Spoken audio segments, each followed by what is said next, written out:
नमस्कार बच्चों, आपका स्वागत है आपके अपने YouTube चैनल खन्ना क्लासेस पर। और जैसा कि आपको दिखाई दे रहा होगा, ये हमारा वीडियो लेक्चर नंबर 3 है।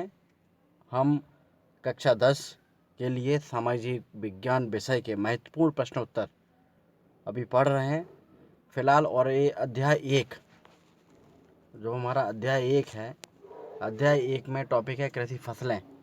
उस टॉपिक को हम पढ़ रहे हैं प्रश्नोत्तर। ये हमारा तीसरे नंबर का वीडियो है। जिस तरह समाज विज्ञान की क्लास जो कक्षा है, हमारी बुक है जिससे हम पढ़ते हैं समझते हैं, उसमें जिस तरह नंबर के हिसाब से आपको पढ़ना है 1 2 3 4 5 6, इसी तरह महत्वपूर्ण प्रश्नोत्तर की सीरीज में आपको 1 2 3 4 5 6 7 8 9 10 इस तरह पढ़ते जाना है। आपको सारे टॉपिकों के क्रमवार अध्याय वाइज आपको प्रश्न आंसर मिल जाएंगे। ठीक है, तो चलिए पढ़ते हैं। बस उससे पहले एक रिक्वेस्ट है कि चैनल को जिन लोगों ने अभी तक सब्सक्राइब नहीं किया है वो सब्सक्राइब करें, और जो सब्सक्राइब कर चुके हैं वो शेयर करें, लाइक करें, कमेंट्स करें। ठीक है, तो चलिए दोस्तों पढ़ते हैं। चलिए हमारा पढ़ते हैं प्रश्नोत्तर। हमारा पहला प्रश्न है कि श्वेत क्रांति क्या है। तो बच्चों, श्वेत क्रांति हमारे दूध का रंग, जो दूध होता है उसका रंग होता है सफ़ेद, उसको हम श्वेत बोलते हैं। तो श्वेत क्रांति दूध से संबंधित है, यानी कि हमें ऐसे प्रयास करने हैं जिनसे हम दुग्ध उत्पादन को बढ़ा सकें, दूध उत्पादन को बढ़ा सकें। बस यही श्वेत क्रांति है। तो अब पढ़ते हैं इनकी भाषा में कि विकास कार्यक्रम के द्वारा दूध के उत्पादन में वृद्धि हेतु प्रयास ही श्वेत क्रांति कहलाती है। इसमें ग्रामीण क्षेत्रों में दूध का उत्पादन बढ़ाने पर विशेष बल दिया जाता है। ठीक है, अगला प्रश्न है गुलाबी क्रांति क्या है। तो बच्चों, हमारे देश में विविध जलवायु एवं मृदा का उपयोग करते हुए उष्ण एवं शीतोष्ण कटिबंधीय फलों, देखिए सेब, आम, केला, नारियल, काजू, अनानास, संतरा, नींबू, नाशपाती आदि की कृषि को विकसित करने पर जोर दिया जाता है। इसे ही गुलाबी क्रांति कहते हैं। यानी कि बच्चों, हमारे देश में बहुत सी अलग अलग जलवायु है, मृदा भी अलग अलग, उसके बावजूद हम जो हमारे फल हैं, इन फलों की कृषि को विकसित करना, हमने उस पर जोर दिया है कि इन फलों की कृषि ज़्यादा से ज़्यादा हो। तो उसे ही हमने गुलाबी क्रांति का नाम दिया है। अब देखिए हरित क्रांति की बात करें तो हरित क्रांति से आप समझते हैं, हरि माने हरियाली, यानी कृषि उत्पादन। ठीक है, तो हरित क्रांति का तात्पर्य है कि कृषि उत्पादन में उस तीव्र वृद्धि से है, कृषि उत्पादन में उस तीव्र वृद्धि से है जो अधिक उपज देने वाले बीजों, रासायनिक उर्वरकों व नई तकनीकी के प्रयोग के परिणाम स्वरूप हुई है। ठीक है, चलिए अगला प्रश्न है हरित क्रांति की प्रमुख या मुख्य विशेषताएं। तो हरित क्रांति हमने पढ़ा, हरित क्रांति का मतलब था कृषि उत्पादन में तीव्र वृद्धि। देखिए जो कृषि उत्पादन है उसमें तीव्र वृद्धि से है हरित क्रांति का मतलब। मुख्य विशेषताएं हैं, पहली कि कृषकों को नवीन, परिष्कृत और विकसित बीज उपलब्ध कराना और उनका अधिकाधिक प्रयोग बुआई में करवाना। हरित क्रांति के अंतर्गत हम किसानों को अच्छे अच्छे बीज दें और उनको अधिक से अधिक प्रयोग करने के लिए प्रोत्साहित करें कि आप ये बीज लीजिए, इनको ही बोइए, इससे आपकी फसलें ज़्यादा होंगी। हरित क्रांति का मतलब ही है कृषि उत्पादन को बढ़ाना। ठीक है, तो उस बढ़ाने के अंतर्गत हम अच्छे अच्छे बीज दें, अच्छी अच्छी खाद दें, उनको बताएं कि इससे आप हरित उत्पादन करिए। दूसरा पॉइंट है कि कृषकों को आधुनिक ढंग की खाद बनाने तथा खेतों में प्रयोग हेतु प्रोत्साहित करना। दूसरा, हमको किसानों को हरित क्रांति के अंतर्गत ये बताना है किस किस तरह से हम खाद अपनी बनाएं और खेतों में कैसे प्रयोग करें। अगला पॉइंट है कि रासायनिक उर्वरकों के लाभ से कृषकों को परिचित कराकर उसका अधिकाधिक उपभोग करना। जो हमारे फर्टिलाइजर्स हैं, उर्वरक खाद हैं, तो किस तरह हम उनका अधिक से अधिक प्रयोग कर सकते हैं, उनसे उनको परिचित कराना और उनसे उनका उपभोग करवाना। चौथा है सिंचाई सुविधाएं उपलब्ध कराना, कि हम उनको सिंचाई सुविधाएं उपलब्ध कराएं किसानों को, जिससे ज़्यादा से ज़्यादा कृषि का उत्पादन हो सके। 5वां है फसल चक्र एवं फसल संबंधी अन्य जानकारियाँ रेडियो, दूरदर्शन तथा पत्र पत्रिकाओं द्वारा कृषकों को प्रदान करना। यानी कि फसल चक्र के बारे में कि कब कौन सी फसल लगानी है, कब क्या करना है, और फसल संबंधी बहुत सी जानकारियाँ होती हैं, उनको हम रेडियो के माध्यम से, दूरदर्शन के माध्यम से या पत्र पत्रिकाओं के माध्यम से किसानों को देनी चाहिए, जिससे कि हमारे किसान अपना कृषि उत्पादन का ज़्यादा से ज़्यादा भाग ले सकें। देखिए, अगला प्रश्न है कि कृषि को भारतीय अर्थव्यवस्था का मुख्य आधार क्यों कहा जाता है। यानी कि कृषि हमारे देश की भारतीय अर्थव्यवस्था का मुख्य आधार है, इसलिए हम भारत को कृषि प्रधान देश कहते हैं। अब कैसे है देखिए, पढ़ते हैं उत्तर। भारत के कृषि प्रधान देश है। कृषि प्रधान देश है क्योंकि भारत में आधे से ज़्यादा आबादी कृषि करती है, और भारत की कुल जनसंख्या का 2/3 भाग कृषक समाज से है, यानी 2/3 हिस्सा कृषक समाज से है। यहाँ की संपूर्ण अर्थव्यवस्था का मूल आधार ही कृषि है। मूल आधार क्या है? कृषि। तो निम्नलिखित तथ्य स्पष्ट करते हैं कि कृषि को भारतीय अर्थव्यवस्था का मुख्य आधार क्यों कहा जाता है। पहला पॉइंट है, भारत की विशाल जनसंख्या के खाद्यान्न और अन्य खाद्य पदार्थ कृषि से सुलभ होते हैं। यानी कि जो भी जनसंख्या से हमको खाद्यान्न अब इतनी बड़ी जनसंख्या हमारे देश में, सबको खाने पीने की वस्तुएं कृषि से ही मिलती हैं। दूसरा, भारत की 70% जनसंख्या की रोजी रोटी का आधार कृषि से है। यानी कि हिंदुस्तान की 70% आबादी कहीं ना कहीं कृषि से प्रत्यक्ष अप्रत्यक्ष रूप से जुड़ी हुई है, वहीं से उनका जीवन यापन होता है।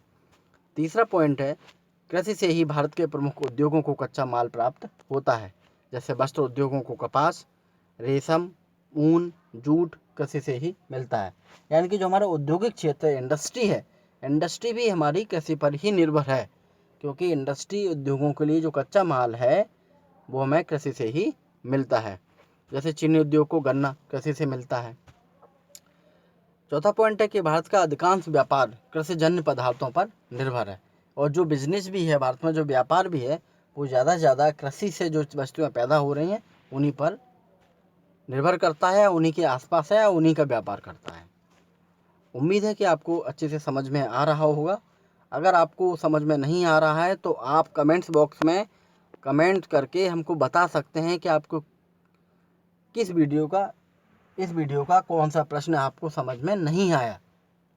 तो हम अगले वीडियो लेक्चर में जब भी आगे की क्लास लेंगे इसके बाद वाली, तो उसमें हम आपको ज़रूर बता देंगे कि अच्छे से समझा देंगे कि आपको समझ में आ जाएगा। वैसे उम्मीद है कि आपको अभी भी समझ में आ रहा होगा। चलिए अगला प्रश्न पढ़ते हैं कि उद्यानिकी विकास कार्यक्रम के प्रमुख प्रावधान बताइए।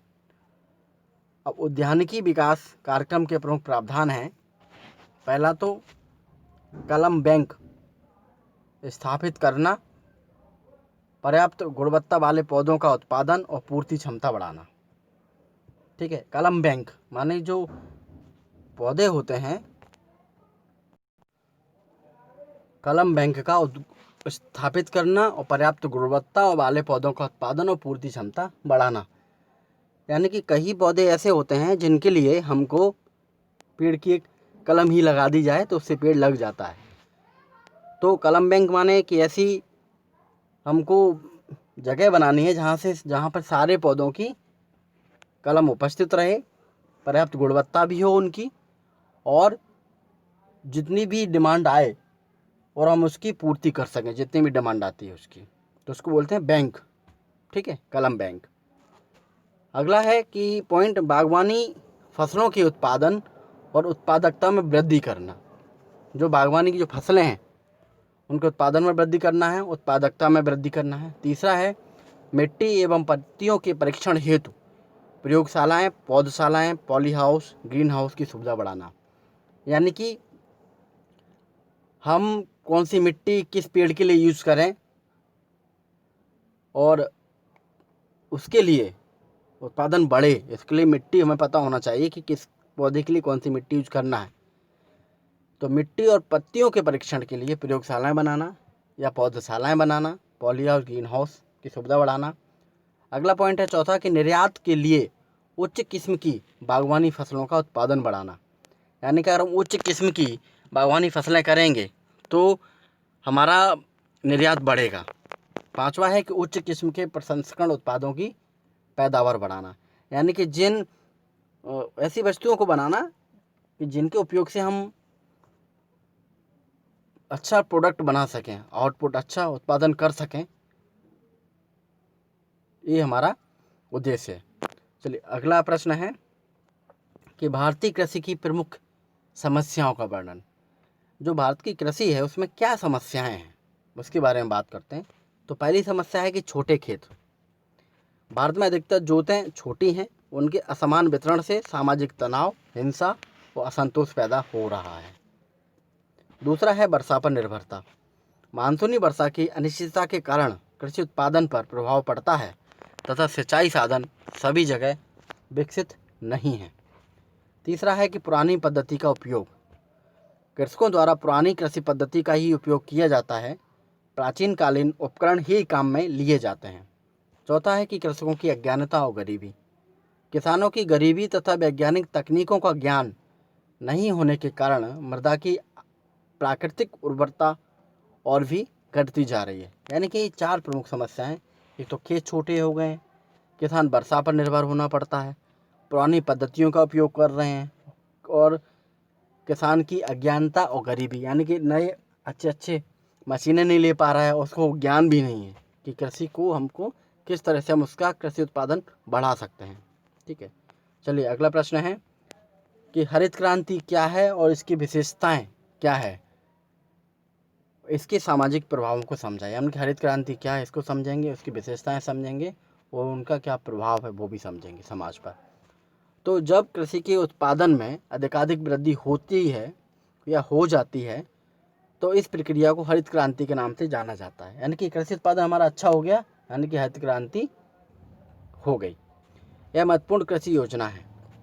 इसकी विशेषताएं हम पढ़ चुके हैं लघुत्तरीय प्रश्न क्रमांक 1 में। देखिए मैं आपको फिर पढ़ा देता हूँ हरित क्रांति की विशेषताएं। देखिए विशेषता हरित क्रांति की कि कृषकों को नवीन परिष्कृत विकसित बीज उपलब्ध कराना और उनका अधिकाधिक प्रयोग बुआई में करवाना। यानी कि हरित क्रांति के अंतर्गत ये आता है कि किस तरह हम किसान को संबल बनाएं, ताकतवर बनाएं कि वो अपनी कृषि उत्पादन बढ़ा सके। तो उसके लिए क्या करना होगा, उसको हमें नवीन बीज उपलब्ध कराने होंगे और अधिकाधिक बुआई करवाना होगा कि इन्हीं बीजों को बोइए। दूसरा, हमें कृषकों को आधुनिक ढंग से खाद बनाना सिखाना होगा और खाद का प्रयोग करना भी उनको सिखाना होगा। तीसरा ये था कि रासायनिक उर्वरकों के लाभ से किसानों को परिचित कराना होगा कि हम उनको कहें कि ये खाद है, रासायनिक उर्वरक है, इनका उपयोग करिए, इनसे ज़्यादा से ज़्यादा फसल ले सकते हैं। सिंचाई की सुविधा भी उनके लिए बढ़ानी होगी। फसल चक्र, फसल संबंधी जानकारी उनको रेडियो, टीवी और समाचार पत्रों के माध्यम से देनी होगी। ये हरित क्रांति की विशेषताएं थी। ठीक है, अब सामाजिक प्रभाव।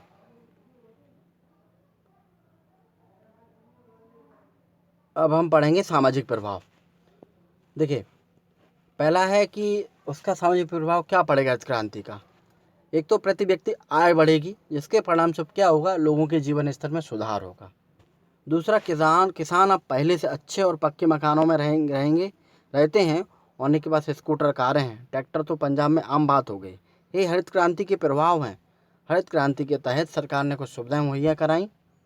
सिंचाई के साधन, पत्र पत्रिकाओं से उनको सही जानकारी देना, सटीक खाद का उपयोग उनसे करवाना, उनको अच्छे बीज देना, ये हरित क्रांति के अंतर्गत काम किया गया, जिससे कि उनकी कृषि का उत्पादन बढ़े। इससे प्रभाव ये पड़ा कि जीवन स्तर में सुधार हो गया।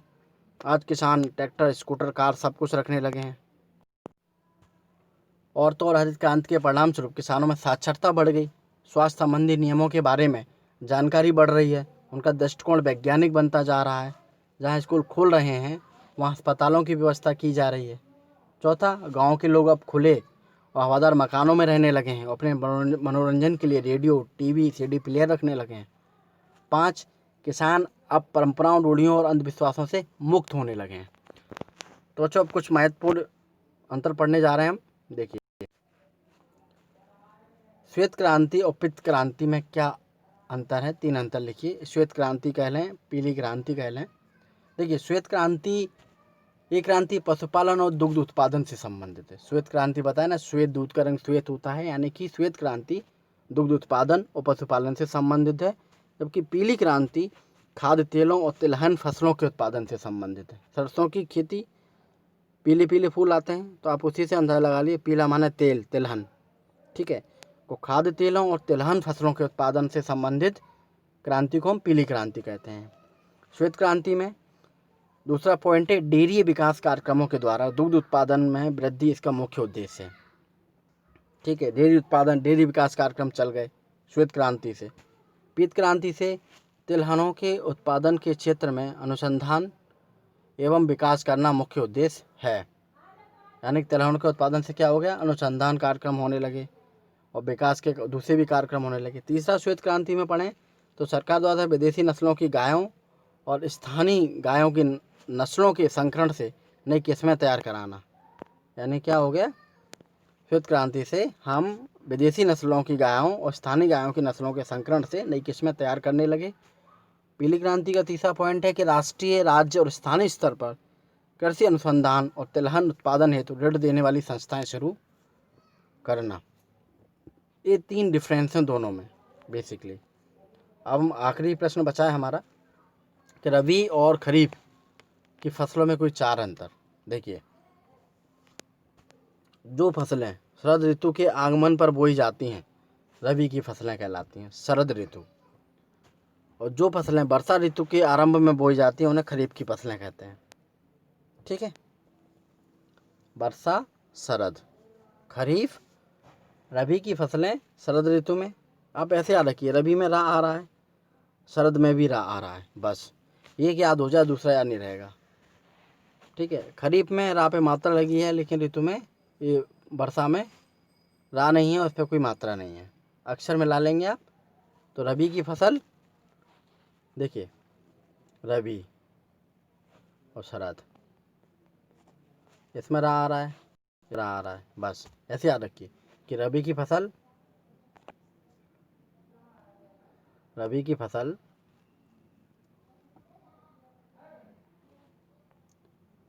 देखिए, तो आपको उम्मीद है याद हो गया होगा। रबी की फसल कब होती है, शरद ऋतु के आगमन पर, खरीफ की वर्षा ऋतु के आगमन पर। दूसरा पॉइंट है रबी में कि गेहूँ, चना, सरसों, जौ, तंबाकू आदि बोई जाती है। खरीफ की फसलों में चावल, ज्वार, बाजरा, कपास, सोयाबीन आदि बोया जाता है। रबी की फसलों में फसलें ग्रीष्म ऋतु के आरंभ में तैयार हो जाती हैं, क्योंकि सर्दी ऋतु में हम इनको बोएंगे तो ग्रीष्म ऋतु में तैयार हो जाएंगी। और खरीफ की फसलें अगर हम वर्षा ऋतु में बोएंगे तो शरद ऋतु के अंत तक तैयार हो जाती हैं। चौथा पॉइंट है कि भारत में 60% भूमि भाग पर रबी की फसल ली जाती है। कितने, 60% पर। और खरीफ की फसल 80% भूमि भाग पर खरीफ की फसल ली जाती है। तो बच्चों, ये बेसिक डिफरेंस थे, अंतर थे। अपनी तरफ से हमने पूरी कोशिश की आपको अच्छे से समझाने की। अगर आपको इसमें फिर भी कोई समझ में नहीं आया, हाँ बीच में आज थोड़ा क्लास में डिस्टर्बेंसेस रहा, उसके लिए क्षमा चाहते हैं। लेकिन अगर आपको कहीं कुछ समझ में नहीं आया तो आप कमेंट्स करके ज़रूर हमको बताएं, जैसे हम अगले वीडियो क्लास में उन आपके डाउटों को क्लियर कर सकें। बस आपसे एक रिक्वेस्ट है कि जिन लोगों ने सब्सक्राइब नहीं किया है वो सब्सक्राइब ज़रूर करें, और सब्सक्राइब जो लोग कर चुके हैं वो शेयर करें अपने दोस्तों के साथ, व्हाट्सएप, फेसबुक, जहाँ भी करना चाहें, और लाइक करें। और कोई समस्या अगर आपको समझ नहीं आ रही है, कोई प्रश्न समझ में नहीं आ रहा है, समस्या आ रही है, तो उसको कमेंट्स बॉक्स में लिख कर ज़रूर बताएं। चलिए, हमारे साथ जुड़े रहने के लिए आपका बहुत बहुत धन्यवाद।